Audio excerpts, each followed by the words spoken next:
আপনি বিয়ে করেছেন, আপনার বউ আপনার অধীনস্থ এখন হয়েছে। কারণ আপনি যদি একটু প্রেক্ষিত চেষ্টা করেন বুঝতে, তাহলে দেখা যায় আপনি ইনকাম করছেন, আপনি দায় দায়িত্ব নিচ্ছেন, আপনি যে কোনো সমস্যা হলে সেটা সমাধানের জন্য আপনি দায়িত্ব কাঁধে নিচ্ছেন বা জবাবদিহিতা করার জন্য প্রস্তুত থাকছেন।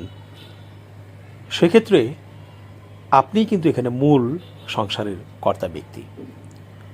কারণ আপনার স্ত্রী বা সন্তান যা কিছুই করুক, ধরেন কোনো অন্যায় করলো, কোথাও কোনো একটা সমস্যা তৈরি করলো, তাহলে কিন্তু লোকজন আপনাকেই ধরবে, আপনাকেই বলবে যে আপনার স্ত্রী আপনার সন্তান এই কাজটি করেছে, আপনি এর জবাবদিহি করুন বা আপনি এর ডেমারেজ দিন, তাই না? অর্থাৎ বোঝা যাচ্ছে যে একজন পুরুষকেই সকল দায়িত্ব পালন করতে হয়। সেক্ষেত্রে যখন আপনি নিজে দায়িত্ব পালন করছেন, আপনি নিজে লিডার এখানে সংসারের, তখন সংসারের বিভিন্ন সিদ্ধান্ত হোক অথবা সংসারের ভালো মন্দ সব কিছুই কিন্তু আপনি চিন্তা করেন এবং তা নিয়ে আপনার পেরেশানিটা বেশি। হ্যাঁ, আপনি হয়তো সংসারের যে অন্যান্য সদস্য আছে, সন্তান আছে, স্ত্রী আছে, তাদের কাছে আপনি পরামর্শ চাইতে পারেন। কারণ তারাও যেহেতু সংসারের অংশ, তারা কিন্তু ভালো পরামর্শ দিয়ে আপনাকে সহায়তা করতে পারে। আপনি পরামর্শ নিলেন, তারপরে কিন্তু আপনি চিন্তা করে বিশ্লেষণ করে আপনি ভেবে যেটি সংসারের জন্য উত্তম হবে সেটাই কিন্তু আপনি হয়তো সিদ্ধান্ত হিসেবে গ্রহণ করবেন।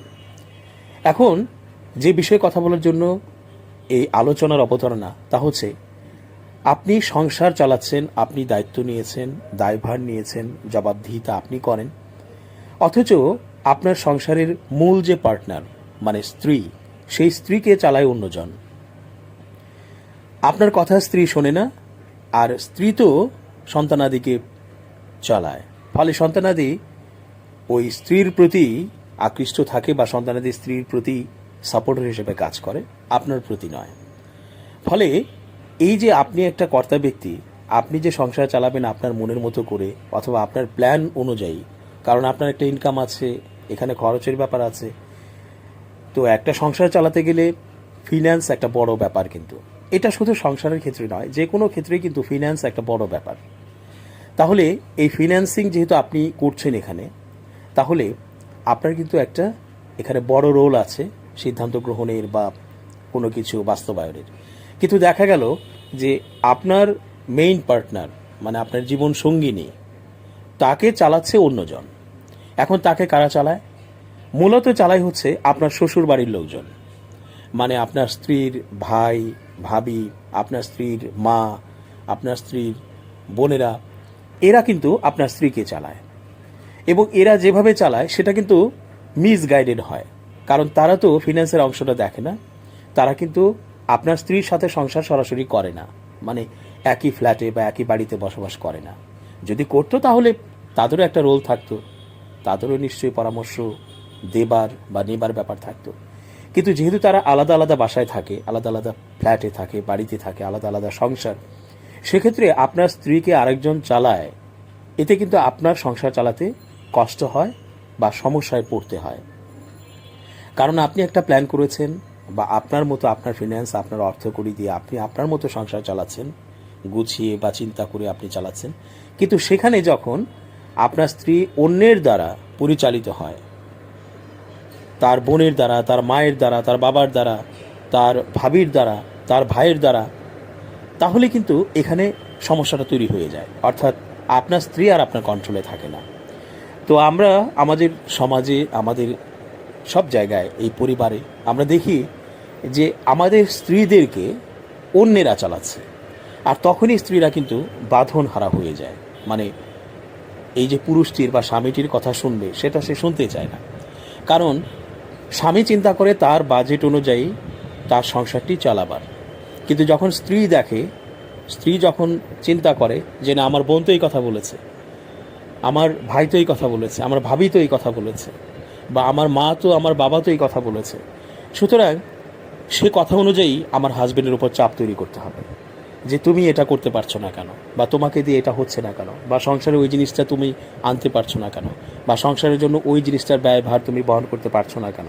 এইভাবে দেখা গেল যে স্ত্রীকে চালাবেন আপনি, কিন্তু আপনার স্ত্রীকে চালায় শ্বশুর বাড়ির পক্ষের লোকজন। প্রত্যেকটা সংসারে এটা একেবারে প্রধান সমস্যা। আরে বাবা, আমি বিয়ে করেছি, আমার সংসার, আমার চিন্তা, আমার ফিন্যান্স, আমার ইনকাম, আমার দায়ভার, আমার দায়িত্ব, সব কিছু আমার। সুতরাং আমি কিন্তু চিন্তা করে আমার মতো করে প্ল্যান করে আমি সংসারটিকে গুছিয়ে সামনে এগিয়ে নিয়ে যাব বা চালাবো। এখানে যদি আরেকজন হস্তক্ষেপ করে তাহলে আরেকজনের উচিত তিনি পরামর্শ দেবার পাশাপাশি কিছু টাকাও দেবেন, মানে ওই ফিন্যান্সিংটা করবেন আর কি। কারণ তিনি যদি টাকা না দেন তাহলে তিনি যে পরামর্শগুলো দিচ্ছেন সেই পরামর্শের সাথে যদি টাকা ছড়া হয়, মানে তাহলে কিন্তু হলো না।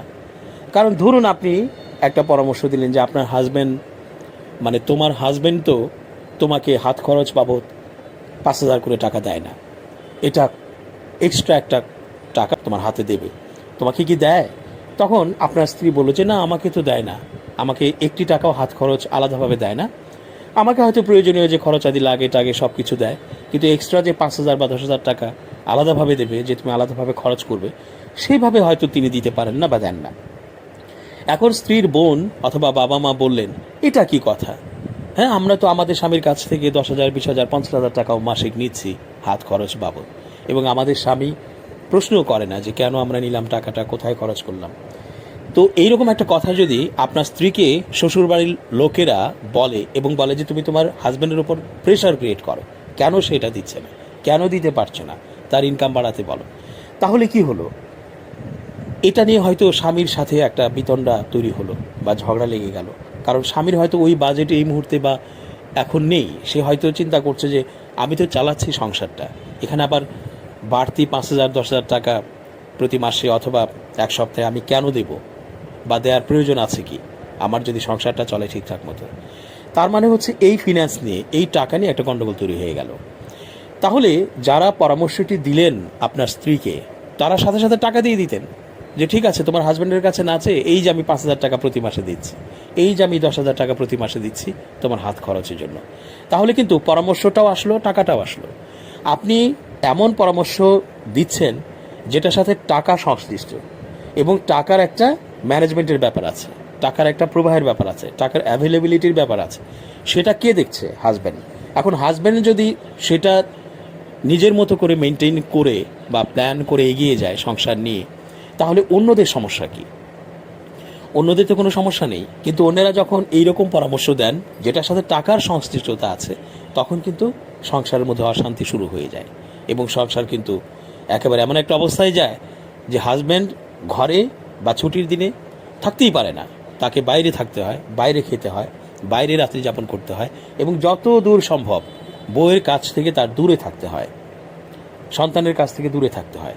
কারণ মারা আবার সন্তানকে উস্কে দেয়, তোমার বাবা এটা পারছে না, তোমার বাবার এই অ্যাবিলিটি নেই, তোমার এই বাবার এই ক্যাপাবিলিটি নেই, তোমার এই বাবা ইনকাম করতে পারে না, তোমার এই বাবা দেখো অন্যদের বাবা কি সুন্দর করে সংসার চালাচ্ছে, এক্সট্রা টাকা দেওয়ার ক্ষমতা নেই, ইত্যাদি ইত্যাদি। সেই জন্য বলবো যে যারাই অন্যের সংসারে হস্তক্ষেপ করছেন, আত্মীয় হন, স্বজন হন, কাছের হন, বন্ধু হন, বান্ধবী হন, যারাই হন না কেন, দয়া করে এই কাজটা করবেন না। যার যার সংসার শেষে চালাচ্ছে তার মতো করে, তার প্ল্যান অনুযায়ী চালাচ্ছে, তার ফিন্যান্স, তার অ্যাভেলেবিলিটি অনুযায়ী চালাচ্ছে।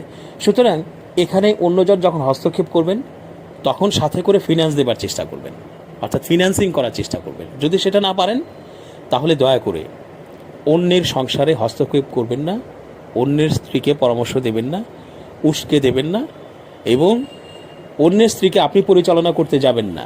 তাহলে আপনি স্ত্রীর দায়িত্ব নিয়ে নেন, শ্বশুর, শাশুড়ি, তারপরে শ্যালক, সমন্ধি, অথবা শ্যালকের বউ, সমন্দির বউ, অথবা যারাই শ্বশুর পক্ষের আছেন তারা যদি স্ত্রীকে চালানোর চেষ্টা করেন তাহলে স্ত্রীকে নিয়ে নেন, পুরোটাই আপনারাই চালান থাকে।